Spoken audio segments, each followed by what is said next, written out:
ये आपके नाखून इतने बड़े क्यों है नाना जी? ताकि मैं तुम्हें पकड़ सकूं। नाना जी, आपके कान इतने बड़े कैसे हो गए नाना जी? ताकि मैं तुम्हें सुन सकूं। नाना जी, आपके दांत इतने लंबे कैसे हो गए नाना जी? ताकि मैं तुम्हें खा सकूं। नहीं, नाना जी, नहीं। मम्मी, वो नाना जी, नहीं।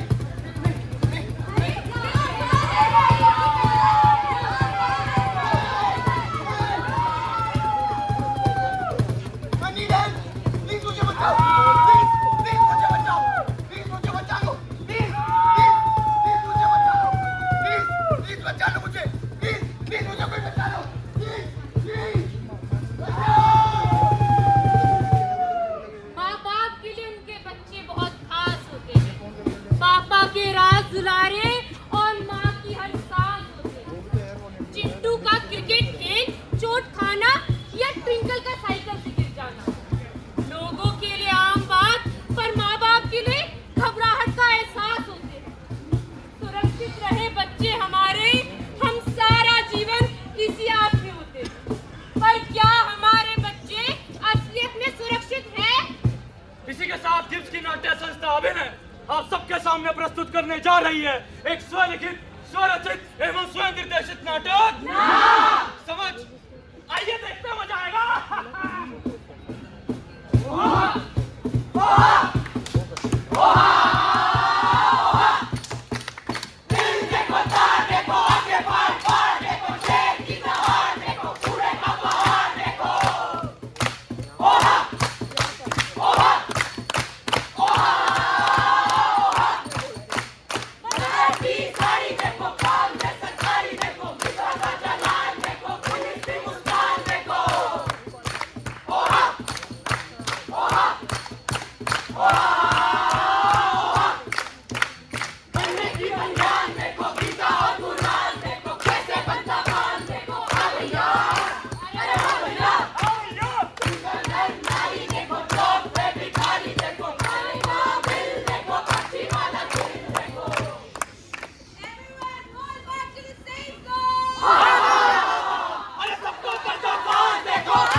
बाबा जी, अब क्या बताऊं अपनी सुविधा। एक लड़की थी दीवानी सी, एक लड़के पे वो मरती थी।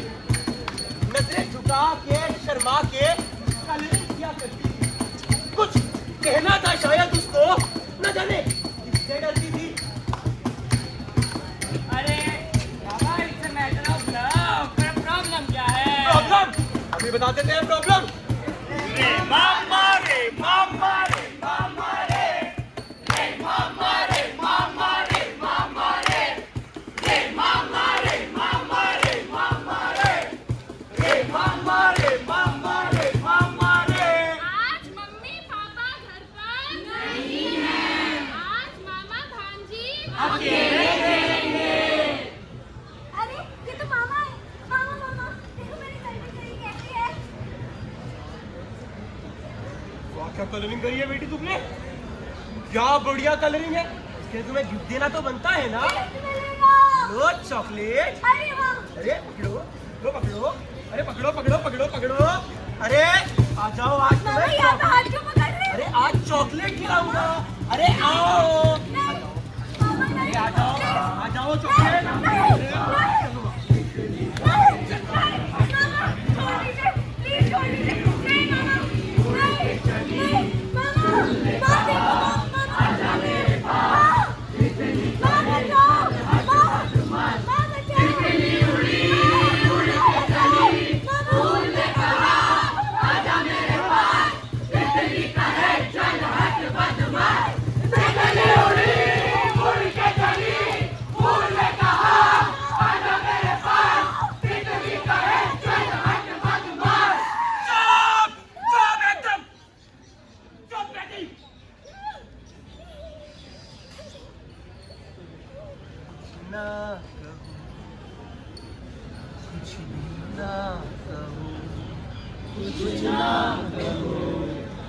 अरे तुम किसी काम की भी और वर्तमान उठा लो। उठा ही तो रहा हूँ तुम्हारे नखरे। अरे बेटा तुम क्या कर रहे हो? क्या हमारे वो क्या है बेटा? चॉकलेट वो मामा आए थे, वो चॉकलेट बचाओ। समाज ने एक बार बोला ना, दोबारा नहीं होगा। तो क्या सोच रहे हो?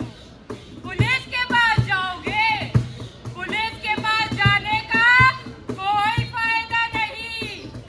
अगर ये बात समाज में फैली तो कितनी बदनामी होगी। इसीलिए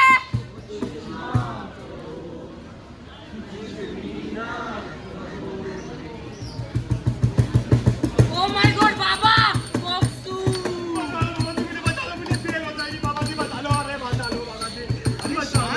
शांत। तुम्हारी इस दुविधा का समाधान है हमारे पास। ये दुविधा तुम्हारी नहीं है, ये दुविधा तो उस बच्ची की है। उस बच्ची को इस संसार में समझाने वाला कोई है ही नहीं, तो उसकी सुनेगा कौन? बचा लो ना बाबा जी।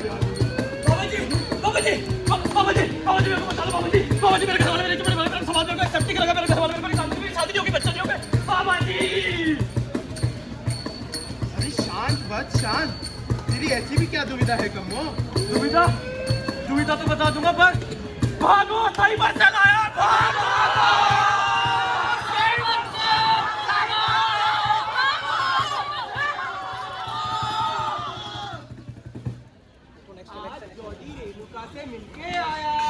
आप तो जॉडी बड़ा ही खुश लग रहा है।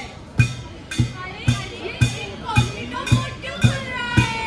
अरे अपना काम करो। नाटी। You have received a new notification from Pooja. Red heart, red heart. अरे पूरा तो फोटो मांग रही है।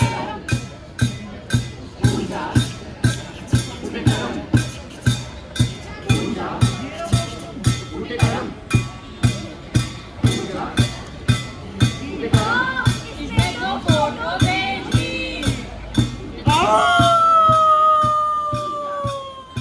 ये तो पढ़ा लिखा नहीं, बलब हूँ मैं, तेरे बुरे कामों का कर्म हूँ मैं। अब या तो 30,000 रुपए देगा, नहीं तो तेरी फोटो पूरे समाज में वायरल हो जाए।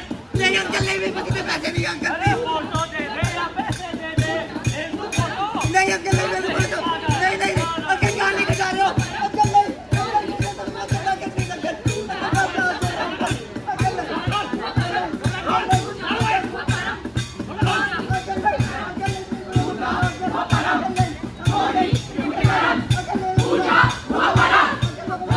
ये फोटो अब होगी वायरल, क्योंकि जॉडी तूने तो पैसे दिए नहीं। अब क्या करूंगा इनका मैं? तू तो गया जॉडी, तू तो।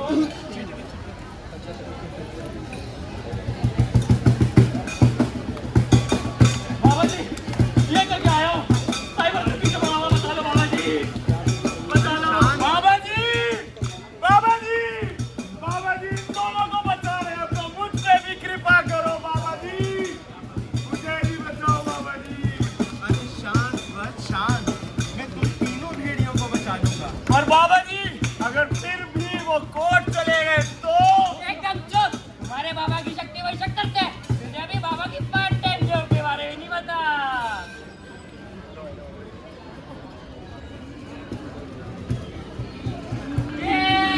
स्टेट वर्सेस एक्यूज बाबा हाजिर हो। जज साहब, मेरे ये तीनों क्लाइंट निर्दोष हैं। ये तो इन बच्चों के माँ बाप की चाल है मेरे इन 3 निर्दोष क्लाइंटों से पैसा हड़पने की। माँ बाप की चाल है? अरे लेकिन सारे सबूतों को मद्देनजर रखते हुए तो यह साबित होता है कि इन तीनों दरिंदों ने इन बच्चों का यौन शोषण किया है। अरे कैसे सबूत जज साहब, कैसे सबूत? सबूत है तो लाओ दिखाओ सबूत। There is no incriminating evidence. जज साहब, मेरे ये 3 क्लाइंट तो समाज के निर्दोष और इतने इज्जतदार और दानी लोग हैं। भला इतने इज्जतदार और दानी लोग जिन्होंने मेरा मंदिर बनवाया, मेरा आश्रम बनवाया, वो कैसे किसी का शोषण कर सकते हैं जज साहब? ये इज्जतदार लोग, अगर इन लोगों की समाज में इज्जत है तो क्या इन बच्चों की कोई इज्जत नहीं? कैसी इज्जत? कैसी इज्जत? ये 3 बच्चे मात्र अपने माँ बाप की कठपुतलियां हैं जो उनके इशारों पे नाच रही हैं जज साहब, जो उनके घिनौनी साजिश में उनका साथ दे रही है। भला कैसे? माँ बाप की कठपुतली कैसे? अरे माँ बाप में तो बच्चों का प्राण होता है, प्राण। कोई पैसे ऐंठने के चक्कर में अपने बच्चों को कठपुतली कैसे बना सकता है? तुम्हारी सोच कितनी छोटी है। सोच मेरी छोटी नहीं, छोटे उस लड़की के कपड़े हैं। I object. जज साहब, मैं तो कहता हूँ ये सिर्फ मेरा और इस कोर्ट का कीमती समय बर्बाद करने की एक घिनौनी साजिश है।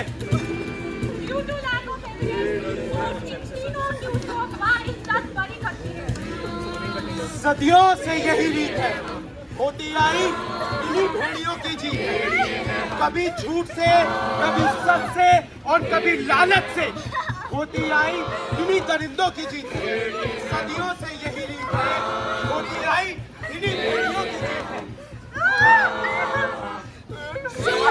के मुताबिक आज भी मांग और शोषण से पीड़ित बच्चे ना ही रिपोर्ट दर्ज करना पड़ते हैं और ना ही किसी को बता पाते हैं। यूनिसेफ की रिपोर्ट में 70% बच्चे रोज इस बेरोजगारी का शिकार होते हैं, जिनमें से 54% बच्चे पारिवारिक मामलों से निकलते हैं।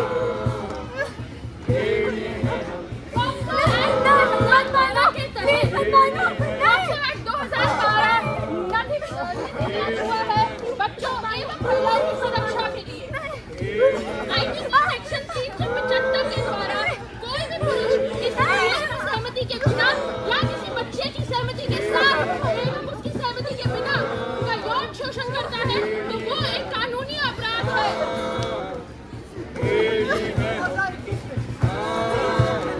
मदद कर दो, मदद कर दो।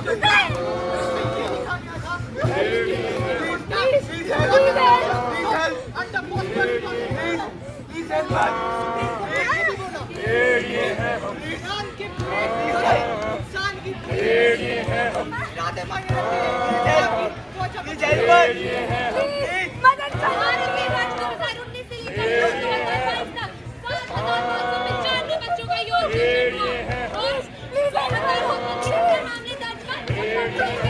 शीर्ष पर है। 2020 में लॉकडाउन के दौरान एनसीआरबी ने पॉक्सो अधिनियम के तहत 45,000 केस, जिसका असर मतलब है कि हर 12 मिनट में एक केस। आखिर क्या गलती थी मेरी? आखिर क्या गलती थी मेरी कि मुझसे मेरी मासूमियत को छीना गया? आखिर क्यों वो गहराइयों में रास्ता बना रहे थे जो तो तफसील से गहरी भी नहीं हुई थी? ये दरिंदगी ऐसी है, ना जात देखती है ना बात, ना दिन देखती है ना रात, ना लड़का देखती है ना ही लड़की, बस देखती है तो सिर्फ अपनी मुंह और बनाती है हमारी अकेले और नई कहानी। आज भी मुझे वो एहसास महसूस होता है, घिन मचती है मेरे रूह में, घिन। बात समान थे वो मेरे, लेकिन उस दिन में वो कैसे हैवान बन गए। मेरी मासूमियत को अल्फाज देने वाली मेरी माँ, वो भी मेरा यकीन ना कर सकी। उस दिन जब नाना जी ने मेरी पैंट खोली,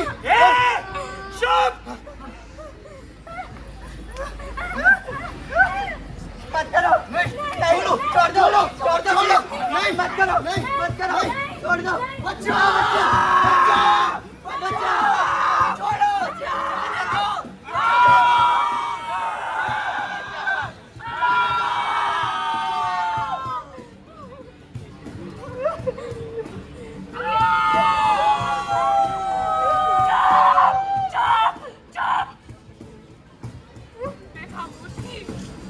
यहाँ खेलना, वहाँ कूदना, कुछ लेने की आदत थी मुझे। चोट लग के भी ना रोना, ऐसी में खामोश थी। एक तू ही तो थी माँ, जो ये खामोशी समझ पूजा करती थी, बिना बताए सब कुछ जाना करती थी। टीचर की फटकार हो या पापा की मार हो, एक तू ही तो थी माँ जो मुझे हर बार बचाया करती थी। याद ही लगा था जब उस दिन अंकल ने गोद में बिठाया था, अच्छी बातें कर मुझको बहलाया था। फिर अचानक उनको चलो पसंद नहीं आया, पर मूरत बन के खड़ी थी। हिम्मत भी टूट चुकी थी माँ, मुझे माफ करना, मैं तब भी खामोश थी। और आज जब पूरे 45 मिनट मैं दर्द में करारी चीखें नहीं सुनी किसी ने, ना बात समझ तुझे आई।